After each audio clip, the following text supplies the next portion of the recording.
मीरपुर नाम के शहर में तेजस अपनी पत्नी नीरू के साथ रहता था। पति पत्नी दोनों ही नौकरी करते थे। एक दिन तेजस गांव अपनी माँ के पास फोन करता है। हेलो, प्रणाम माँ। जीते रहो माँ, तुम दादी बनने वाली हो।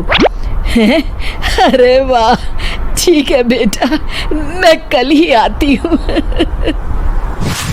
जब माँ जी शहर पहुंची तो बेटे बहू ने बहुत अच्छे से स्वागत किया। लीजिए माँ जी चाय। अरे गर्मा गर्म पकोड़े ले आओ माँ के लिए। नीरू रसोई में गई और 2 मिनट में ही पकोड़े ले आई। जी ये लीजिए। बहू जादू से बनाए हैं क्या? अभी तो रसोई में गई थी। यम्मी। माँ जी, शीला रसोई में पकोड़े तल रही है, मैं बस लेकर आई। हे भगवान, मेरा धर्म भ्रष्ट कर दिया तूने। अब तो गंगा जल से शुद्धिकरण करना होगा। दूसरे दिन, माँ जी मैंने नाश्ता बना दिया है, ऑफिस जा रही हूँ। पर अभी तो घर का सारा काम पड़ा है। शीला आती ही होगी, झाड़ू पोछा बर्तन कपड़े वो सब कर लेगी। हमारे जमाने में घर का सारा काम हम ही करते थे। जी माँ जी, आप बहुत होशियार हैं, मैं घर ऑफिस दोनों नहीं संभाल पाती। तो जरूरत क्या है घर से बाहर जाकर चाकरी करने की? वैसे भी घर का काम खुद करने से घर में बरकत आती है, समझी? पर माँ जी। पर वर कुछ नहीं, इस महीने की पगार मिले फिर ऑफिस बंद है। हाँ। रात को नीरू तेजस से कहती है, सुनिए जी, माँ जी बोल रही थी कि मैं नौकरी छोड़ दूं। वैसे ठीक ही तो है, अभी तुम्हें आराम की जरूरत है। फिर भी आराम कहाँ, शीला को छुड़ाने के लिए बोल रही थी। तो अब 24 घंटे में इतना काम तो कर ही सकती हो। पर जॉब पसंद है मुझे, घर पर मन नहीं लगेगा। अगले दिन जब दोनों ऑफिस के लिए निकल रहे थे, मेरी तो कोई कीमत ही नहीं है इस घर में। माँ जी, आजकल महंगाई बहुत है, रहन सहन भी बदल गया है, दोनों नौकरी करते हैं तभी ठीक रहता है। अच्छा, तू कहना क्या चाहती है?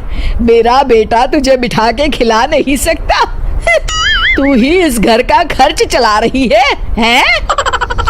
नहीं माँ जी, मेरा वो मतलब नहीं था। मतलब खूब समझती हूँ, ये बाल धूप में सफेद नहीं किए मैंने। हाँ। अब तो ये रोज का काम हो गया था। तेजस भी रोज की झिकझिक से परेशान हो गया था।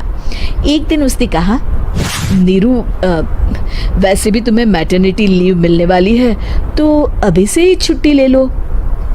पर क्या, मेरी सैलरी अच्छी खासी है। आखिर नीरू ने रिजाइन कर दिया। जब बच्चा हुआ तो घर में सब बहुत खुश हुए। कुछ दिनों बाद तेजस फाइल देख रहा था।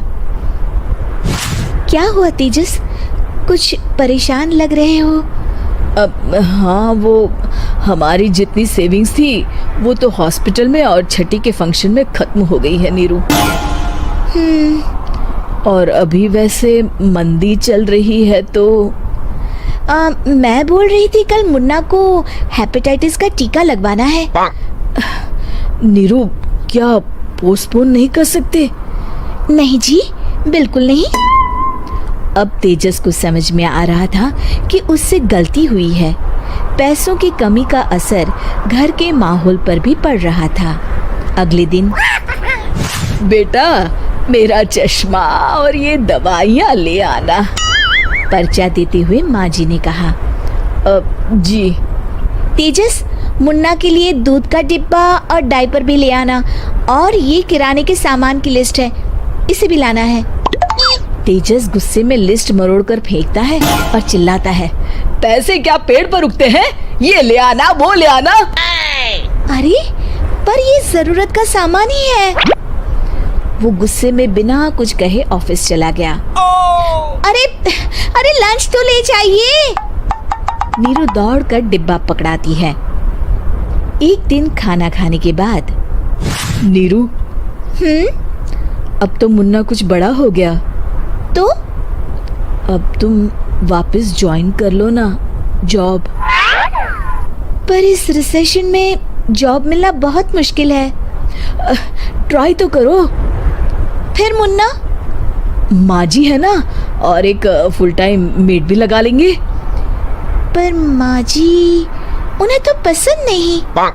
तभी माँ जी वहाँ आ जाती है और प्यार से नीरू के सर पर हाथ फेरते हुए बोलती है, अब मेरी समझ में आ गया बहू, पहले के और अब के समय में अंतर है।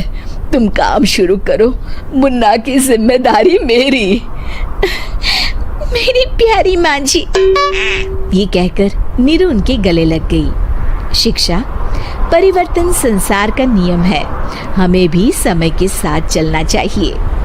उम्मीद है कि आपको हमारी ये कहानी पसंद आई होगी। कृपया हमारे चैनल को सब्सक्राइब करें और सभी अपडेट्स के लिए बेल आइकन जरूर क्लिक करें। और हाँ, वीडियो लाइक और शेयर करना मत भूलिएगा। Bye bye.